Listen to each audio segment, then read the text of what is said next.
భద్రాద్రి కొత్తగూడెం జిల్లా చర్ల మండలం ఎదరగుట్టల వద్ద శ్రీ లక్ష్మీ నరసింహస్వామి కళ్యాణ మహోత్సవం అత్యంత వైభవంగా కళ్యాణం నిర్వహించారు. నిన్న చిన్న మేడారంగా పిలువబడే సమ్మక్క సార్లమ్మ ఆలయానికి సమీపంలో స్వయంభుగా వెలిసిన శ్రీ లక్ష్మీ నరసింహస్వామి వార్షికోత్సవాలు ఘనంగా నిర్వహించారు. గత 4 ఏళ్లుగా కళ్యాణోత్సవాన్ని ఆలయ అధికారులు, భక్తులు వైభవంగా జరిపిస్తున్నారు. గత 5 రోజుల పాటు కొనసాగుతున్న ఉత్సవాలకు భక్తులు స్వామివారి దర్శనార్థం తరలివచ్చారు. కళ్యాణం అనంతరం అన్నదాన కార్యక్రమం నిర్వహించి భక్తులు మొక్కులు తీర్చుకున్నారు. చర్ల మండలంలోని ఏదైతే మన ఎదిరిగుట్టల సమీపంలో ఉన్నటువంటి ఒక ఆలయం దగ్గర ఉన్న మనం లక్ష్మీ నరసింహస్వామి స్వయంగా వెలిసినటువంటి ఆలయం ఇది. నుంచి కూడా ఈ యొక్క అత్యంత వైభవంగా కళ్యాణం జరుగుతూ ఉంది. మనకు సమీపంలోని ఏదైతే జిల్లాలో మంగపేట ప్రాంతంలో ఉన్నటువంటి ఏదైతే లక్ష్మీ నరసింహస్వామి ఆలయంకి అనుసంధానం కూడా ఈ యొక్క ఆలయంగా చెప్తూ వస్తున్నారు. దీనికి సంబంధించినటువంటి పూర్తి వివరాలు మనతో పాటు కొంతమంది ఉన్నారు. అదేవిధంగా పురోహితులు కూడా ఉన్నారు. దీనికి ఈ రోజు అత్యంత వైభవంగా అయితే కళ్యాణం జరిగింది. చుట్టుపక్కల ప్రాంతాల నుంచి వందలాది మంది, వేలాది మంది కూడా భక్తులు ఇక్కడికి వచ్చి వారి యొక్క కోరుకొని వారి యొక్క ముక్కులు కూడా తీర్చుకునే పరిస్థితి. ఈ నేపథ్యంలో కొంతమంది మనతో ఉన్నారు. పురోహితులు తెలుసుకుందాం ఈ ఆలయం ఎలా ప్రతిష్ఠించారు, ఇంకా ఏం కావాలి ఏంటి అనేది. ఏం జరిగింది, స్వామివారు ఇక్కడ స్వయంగా వెలిసారా, ఈ యొక్క కళ్యాణాన్ని ఎన్ని సంవత్సరాలు చేస్తున్నారు? ఇక్కడ మనం సమ్మక్క సారక్క దేవాలయంలో పనిచేసినటువంటి ఆలయ పూజారి గారు ఈయన సమ్మయ్య గారు అంటారు. ఈయనకి స్వామివారు కలలోకి వచ్చి, నేను నీ గుట్ట సమీపంలోనే దేవాలయంలో ఉన్నాను, విగ్రహ రూపంలో నేను ఉన్నాను, నన్ను పట్టించుకోరా అని అనగానే ఆయన కొందరు పెద్దవాళ్ళు చెప్పి, ఎందరు ఆంజనేయులు గారు పలానా ఉన్న చెప్పి దేవాలయం దగ్గరికి తీసుకొస్తే ఇక్కడ ఆలయం ధ్వంసమైనన్నీ కూడా కనబడడం జరిగింది. స్వామివారి ఆకారం కనబడడంతో ఇక్కడ కొద్దిగా ఇలా పాక వేసి శుభ్రంగా ప్రతి పౌర్ణమికి ఏదైతే మల్లూరు దేవస్థానంలో పౌర్ణమికి మనం లక్ష్మీ నరసింహస్వామి వారి కళ్యాణం ఏదైతే చేస్తున్నామో అదే విధంగా ఇక్కడ కూడా కళ్యాణం చేద్దామని ఆనాడు సంకల్పించుకుని ఈనాడుతో 4 సంవత్సరాలు కూడా పూర్తయింది. 4 సంవత్సరాలుగా ఇదే రోజున ఇంతే వందలాది మంది భక్తుల సమూహంలో ఈ స్వామివారి యొక్క కళ్యాణం చేయడం జరుగుతుంది. దీన్నే ఇంకా అభివృద్ధి చేసి స్వామివారి యొక్క దివ్య క్షేత్రంగా తీర్చిదిద్దాలనే సంకల్పంతో ఆలయ కమిటీ వాళ్ళందరూ కూడా ప్రోత్సాహం చేయడం జరుగుతుంది. భక్తుల సహాయ సహకారాలతో ఈనాడు మళ్ళీ కళ్యాణం దిగ్విజయంగా అత్యంత వైభవంగా జరిగి సాగింది. ఇదే 4 సంవత్సరాలుగా కళ్యాణం చేస్తూ వస్తున్నాము. మనతో పాటు మరొక పూజారి ఏదైతే సమ్మక్క సార్లమ్మ ఎదరగుట్టలో ఉన్నటువంటి పూజారి ఆయనకు కూడా స్వామివారు కళ్ళలో కనిపించారు. ఇక్కడ నేను స్వయంగా వెళ్తూ ఉన్నాను, ఇక్కడ ఆలయాన్ని కూడా స్థాపించాలని చెప్పని కూడా చెప్పిన మనకు తెలుస్తుంది. ఆ విషయాలు మనం సమ్మయ్య గారు చెప్పండి. స్వామివారు ఇక్కడ ఉన్నట్టు ఎలా తెలిసింది? 4 సంవత్సరాల నుంచి కూడా అత్యంత వైభవంగా కళ్యాణం చెప్తున్నారు. ఎలా మీకు స్వామివారు కనబడి ఏం చెప్పారు? మా నాన్నవారు, మా నాన్న తండ్రులు పప్పు పలారు అలాగే వచ్చినాము. దాన్ని అదొక దానికి ఎప్పుడైతే తీర్థం అవుతుందో నాకు చిన్న తవ చేయాలి. మా మాట మా ఆదివాసుల మాట, నాకు చిన్న తవ చేయాలి అంటే చెప్తా అంటే మా దేవుడి దాంట్లో పులిగ్రామం మాట్లాడతాను. నేను భయపడ్డాను. స్వామివారిని మీరు మేము భయపడ మాకు ఆదివాసి వస్తుంది. 3 నమ్మకాలు ఉంటాయి. నిజమా పాపం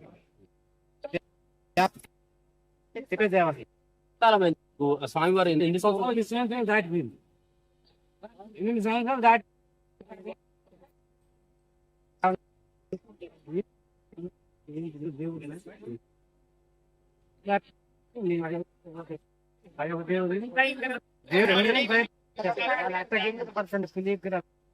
అది 5 గ్రహం ఉంటుంది. రేపటి అట్లా కొన్ని రోజులు జరిగిపోయింది. ఇక పూర్తిగా ఈ దగ్గర రాబోయేందుకు ఏమైందంటే విధంగా భయపడుతుంది. ఒక పక్క మనిషిలా కాపాడుతుంది, ఒక పక్క పులిలా కాపాడుతుంది. మూడు కనిపిస్తుంది. నేను పేరు కదా, నేను కొనుక్కుంటాను మల్లూరు ఆ గుమ్మం కాడ వచ్చి చూడండి. ఎవరికైనా చూపెట్టాను చూసిన వాళ్ళకి ఆ గుమ్మం ఈ గుమ్మం కరెక్ట్ అని నిలబడి అట్లా అప్పుడు కొద్దిగా దారి అదే మేడారం సమ్మక్క సార్లమ్మ వారి ఏదైతే మేడారంలో జరుగుతుందో అదే విధంగా ఎదిరగుట్టలో కూడా ప్రతి ఏటా కూడా అత్యంత వైభవంగా జరుగుతూ ఉంటుంది. ఈ నేపథ్యంలోనే నాకు కలలో రావడం జరిగింది. నాకు ఒక చిన్న తోవలాంటి అంటే చిన్న దారి ఏర్పాటు చేయండి, అక్కడ ఏదైతే నది గోదావరి తీరాన నేను కొలువై ఉన్నానని చెప్పాడు. ఏ నిమిత్తమే అక్కడికి వచ్చిన స్వామివారి విగ్రహం అయితే కనబడ్డని చెప్తున్నారు. ఇంకా దీనికి సంబంధించినటువంటి కొన్ని కార్యక్రమాలు అయితే చేయాల్సి ఉంది. మనతో పాటు మరొక ఉన్నారు భక్తులు. అదేవిధంగా ఈ స్వామివారి ఆలయానికి ఏం కావాలి, ఇంకా ఏం చేస్తే బాగుంటుంది అని చెప్పి తెలిసిన ప్రయత్నం చేద్దాం. చెప్పండి, మల్లూరు నరసింహస్వామి ఏదైతే ఉందో అట్లా అనుసంధానమైనటువంటి ఈ యొక్క ఆలయానికి ఇంకా ఏం చేస్తే బాగుంటుంది అంటారు? మన చర్ల మండలంలో ఈ ప్రాంతంలో పురాతన కాలం నుండి వెలిసిన శ్రీ లక్ష్మీ నరసింహస్వామి ఆలయం నిర్మాణం అవటానికి ప్రధానంగా దాతల గవర్నమెంట్ కూడా సహకరించాలి. ఈ ఆలయం పురాతనమైన ఆలయం. ఇక్కడ లక్ష్మీ నరసింహస్వామి ఆలయానికి పూర్వం ఎటువంటి ఆధారాలు ఉన్నాయో అటువంటి చూడండి. పూర్వం ఉన్న ఆలయానికి సంబంధించిన ఆధారాలు ఉన్నాయి. ఇక్కడ పూజారి గారు చెప్పినట్టుగా ఇక్కడ భక్తులు నమ్మిన ఉత్సవాలు దానికి కారణం ఏంటంటే సాక్షాత్ లక్ష్మీ స్వామి వారి యొక్క పూర్వ నిర్మాణ యొక్క గుర్తులు ఉన్నాయి. అందుకని భక్తులు కూడా బాగా నమ్మి ఆలయంలో కళ్యాణం జరగటానికి కార్యక్రమం జరగటానికి ఎంతో ఉత్సాహంగా. ఇటు చూస్తే గోదావరి, ఇటు చూస్తే అమ్మవారి ఆలయం. ప్రాంతం చూస్తే మీరు ఎక్కడైనా చూడండి, అడవుల గుట్టలల్లా స్వామివారు గెలుస్తారు. ఉదాహరణకి తిరుపతి 7 కొండల స్వామి 7 కొండల గుట్టల మీద వెలిసింది. సమ్మక్క సారక్క తల్లి అడవిలో వెలిసింది. ఇక్కడున్న సమ్మక్క సారక్క తల్లి కూడా అడవిలో వెలిసింది. ఇప్పుడున్న నరసింహస్వామి గారు కూడా అడవిలో వెలిశారు. మనకు ఎదురుగా ఉన్న నరసింహస్వామి కూడా, మల్లూరు నరసింహస్వామి గారు కూడా అడవిలో వెలిశారు. బొగతలో కూడా అడవిలో వెలిశారు. అంటే అడవిలో ఉన్న ఆలయాలు పురాతనమైన ఆలయాలని నిరూపణవటానికి ఇది ప్రధానమైన కారణం. భక్తులు ఆలోచించినట్టుగా, భక్తులు వచ్చేటట్టుగా కార్యక్రమం చేయాలంటే భవిష్యత్తులో కూడా ఇక్కడున్న దాతలు మరి పెనుగుర్తి అంజనేయులు గారు, సమ్మయ్య గారు ఒక మాట చెప్పగానే ఆయన వచ్చేసి నేనున్న నాతోటి పాటు రెడ్డి గారు ఉన్నారు, ఇంకా ఇప్పుడు రమేష్ గారు ఉన్నారు, చాలా మంది దాతలు చాలా ఆనందంతో వాళ్ళకి కావాలి, ఇక్కడ గుడి కావాలి, ఇక్కడ గుడి కడితే పక్కన గోదావరి ఉంది, పుణ్యక్షేత్రం అవుతుంది, గోదావరి స్నానం చేసి ఆలయంలోకి వచ్చి స్వామివారిని దర్శించుకుంటే ఎన్నో యొక్క పుణ్యపాపాలన్నీ మనకి ధరిస్తాయి ఆలోచనతో ఈ యొక్క కార్యక్రమం ఇక్కడ ఎంతో వైభవంగా ప్రధానంగా పంచాయతీ వాళ్ళు సహకరించారు, మీడియా మిత్రులు సహకరించారు, పారిశ్రామికులు కూడా సహకరించారు. ఆలయం కడితే మంచిదని పెనుగుంటి ఆంజనేయ గారు ఎప్పుడైతే వచ్చిండో రెడ్డి గారు, రమేష్ గారు, గ్రామంలో ఉన్న ప్రతి ఒక్కరు కూడా సహకరించి ఇక్కడ ఆలయం కావాలి, ఇది మన ఆలయం, పురాతన ఆలయం, సనాతన ధర్మం నుండి కాబట్టి అలానే నిర్మించాలని ఇంకా పెద్ద పెద్దలు కూడా వాళ్ళ మనసులో ఉంది కట్టాలని.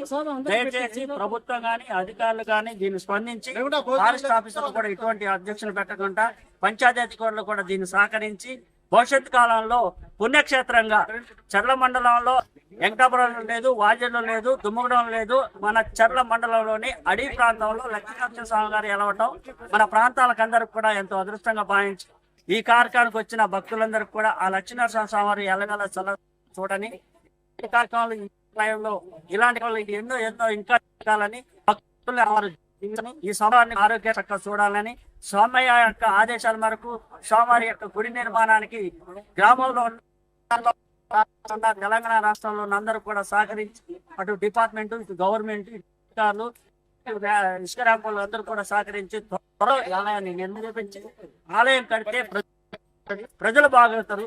ఆ ఆలయం చుట్టూ ఉన్న పాడి పంటలు, పరిశ్రమలు ప్రజలందరూ కూడా బాగుంది కాబట్టి ఆలయం కట్టేది దేవుని గురించి కాదు, ప్రజల గురించి ఆలోచనతో అందరూ కూడా కలిసి కట్టుగా సమయకు సహకరించి ఇంతకింత పెరిగి కళ్యాణాలు చేసి గుడి నిర్మాణం చేపించి ఆ స్వామివారి ఆశీస్సులు పొందాలని ప్రతిపాదిస్తున్నాను. నాది చర్ల మండలం సీతారామ లక్ష్మణ భక్త ఆలయంలో చదువుకునే నేను.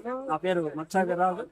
ఆలయ నిర్మాణం గురించి మరియు ఒక 15 రోజుల నుండి బాబు గారు, రమేష్ గారు, రెడ్డి గారు చాలా మంది దీనికి ఈ కార్యక్రమానికి కొంత నిధులు సహకరించి ఎవరి దగ్గరికి వెళ్ళా కానీ అక్కడ ఆలయం నిర్మించాలి, అక్కడ ఆలయం ఊళ్ళో కన్నా అడవిలో ఆలయం ప్రధానమైన ఆలయం, అక్కడ ఆలయం కడితే భక్తులకి చాలా మేలు జరుగుతుంది, గోదావరి ఒడ్డున వెళ్తాం కాబట్టి పుణ్యక్షేత్రంగా వెళ్తుంది, నదీ స్నానం చేస్తే ఇంకా పుణ్యం. భక్తులందరూ కూడా సహకరిస్తారు. గమనించి అందరూ కూడా ఇంకా ఇంకా పెరగాలి, ఆ స్వామివారి చల్లకు చూడాలి. అడుగు అక్కడ గుట్ట పైన వెలిసిండు, ఇక్కడ ఆయన గుర్తులు ఉన్నాయి.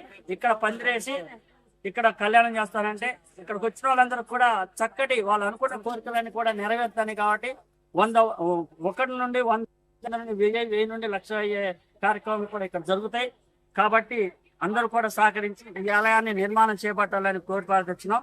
జై లక్ష్మీనారాయణ స్వామి.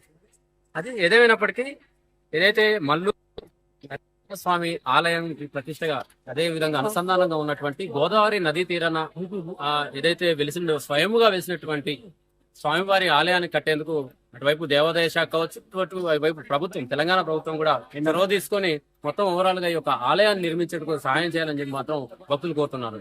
ఇది స్వామివారి కళ్యాణానికి సంబంధించిన వివరాలు. కెమెరామెన్ సతీష్ తో శ్రీనివాస్, న్యూస్ 360, భద్రాద్రి కొత్తగూడెం జిల్లా సీతారాం నరసింహస్వామి ఆలయం దగ్గర నుంచి.